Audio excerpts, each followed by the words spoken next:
You better watch out. You better not cry. Better not pout. Because Santa Claus has come to town. Good vibes ang hatid ng OFW na si Visayo Jojo Balinado na nag-ala Santa Claus sa unang araw ng Misa de Gallo. Ang mga nagsimbang babae at mga deboto ng St. Augustine Cathedral, binigyan pa niya ng bulaklak.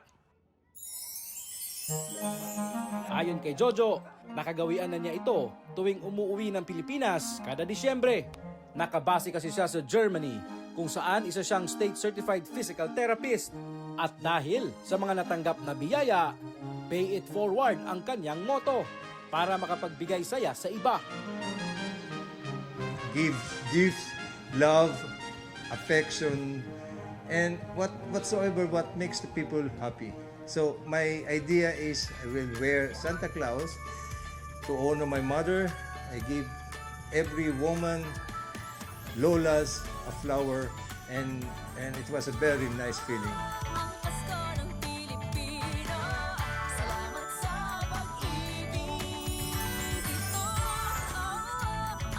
But wait, there's more! Dahil hindi lamang bulaklak ang kanyang ipinamahagi, nagbigay din siya ng libreng serbisyo bilang physical therapist sa mga stroke patient. Inspirasyon daw ni Jojo sa advokasiyang ito ang kanyang ina na nagkasakit din noon. When my mother died, and I wasn't able to help her.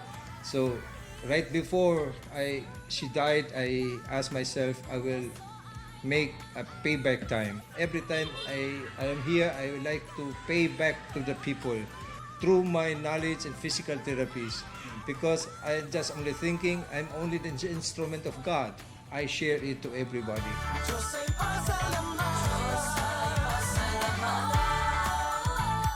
Mula sa GMA Regional TV, ako si James Paulo Yap, nakatutok 24 oras.